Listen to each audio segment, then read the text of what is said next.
പിന്നെ കണ്ടോളാം പിന്നെ കണ്ടോളാം പിന്നെ കണ്ടോളാം പിന്നെ കണ്ടോളാം ഇൻക്ലാബ് സിന്ദാബാദ് ഇൻക്ലാബ് സിന്ദാബാദ് ഇൻക്ലാബ് സിന്ദാബാദ് ഇൻക്ലാബ് സിന്ദാബാദ് വിജയസമരം സിന്ദാബാദ് വിജയസമരം സിന്ദാബാദ് വിജയസമരം സിന്ദാബാദ് ഈ ഭരണം കൊണ്ടുപോകുന്നത് ഈ കഴിഞ്ഞ കുറച്ച് മാസങ്ങളായി അസോസിയേഷൻ അടക്കം കേരളത്തിലെ ഐക്യ ജനാധിപത്യ മുന്നണിക്ക് വലിയ മുന്നേറ്റം ഉണ്ടായിക്കൊണ്ടിരിക്കുക. അതിന് വിറളി പൂണ്ട ഇടതുപക്ഷം നടത്തുന്ന പേക്കൂത്തുകൾ അത് ഞങ്ങളുടെ നേരെ വേണ്ട എന്ന് മാത്രമാണ് ഞങ്ങൾക്ക് ഓർമ്മിക്കാനുള്ളത്. അത് പറ്റുന്നവരെടുത്തെടുത്താൽ മതി, അത് നിങ്ങൾക്ക് പറ്റുന്നവരെടുത്തെടുത്താൽ മതി.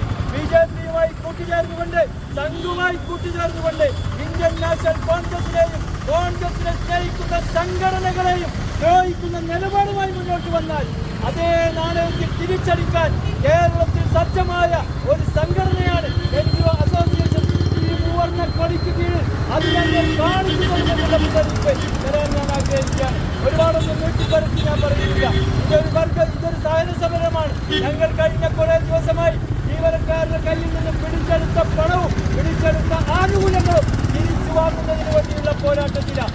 ആ പോരാട്ടം ശക്തിയാർജിക്കുന്നത് കണ്ട് വിറളി പൂണ്ട ഇടതുപക്ഷത്തിന്റെ ഗുണ്ടകൾ, കാപാലികൾ ഞങ്ങളുടെ നേതാവിനെ ഇന്ന് തിരുവനന്തപുരത്ത് ടെക്നിക്കൽ എഡ്യൂക്കേഷൻ ഡയറക്ടറേറ്റിൽ വെച്ച് ആക്രമിച്ച് പരിക്കേൽപ്പിച്ചിരിക്കുന്നു.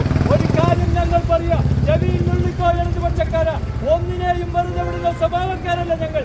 കാര്യം ഞങ്ങൾ ഗാന്ധിയുടെ മക്കളാണ്, ഗാന്ധിജിയുടെ അനുയായികളാണ് ഞങ്ങൾ. പക്ഷേ ഒരു തവണ ഞങ്ങൾ ഗാന്ധിയെ തൽക്കാലം മാറ്റിവെക്കും. ഞങ്ങളുടെ ജീവൻ ഞങ്ങളുടെ കൂട്ടത്തിൽ ആർക്കെങ്കിലും മേലെ ഏതെങ്കിലും തരത്തിലുള്ള ദ്രോഹ നടപടികളുമായി നിങ്ങൾ വന്നാൽ 1-ന് 10, 10-ന് 100 തിരിച്ചു നൽകാൻ കേൾപ്പുള്ള പ്രസ്ഥാനമാണ് NGO അസോസിയേഷൻ എന്നുള്ള മുന്നറിയിപ്പ് തരാൻ ഞങ്ങൾ ആഗ്രഹിക്കുകയാണ്. വരും നാളുകളിൽ അസോസിയേഷന്റെ ജീവനക്കാർക്കെതിരെ വീണ്ടും ഇതുപോലെയുള്ള അക്രമങ്ങളുമായി വന്നാൽ അതേ നാണയത്തിൽ അവിടെ വെച്ച് തിരിച്ചടിക്കാൻ ഞങ്ങൾ ഉണ്ടാകുമെന്നുള്ള ഓർമ്മപ്പെടുത്തൽ മാത്രം നൽകിക്കൊണ്ട് ഈ പരിപാടിയിൽ പങ്കെടുത്ത മുഴുവൻ അസോസിയേഷൻ പ്രവർത്തകരെയും അഭിവാദ്യം ചെയ്തുകൊണ്ട് ഞാൻ നിർത്തുന്നു. നന്ദി, നമസ്കാരം.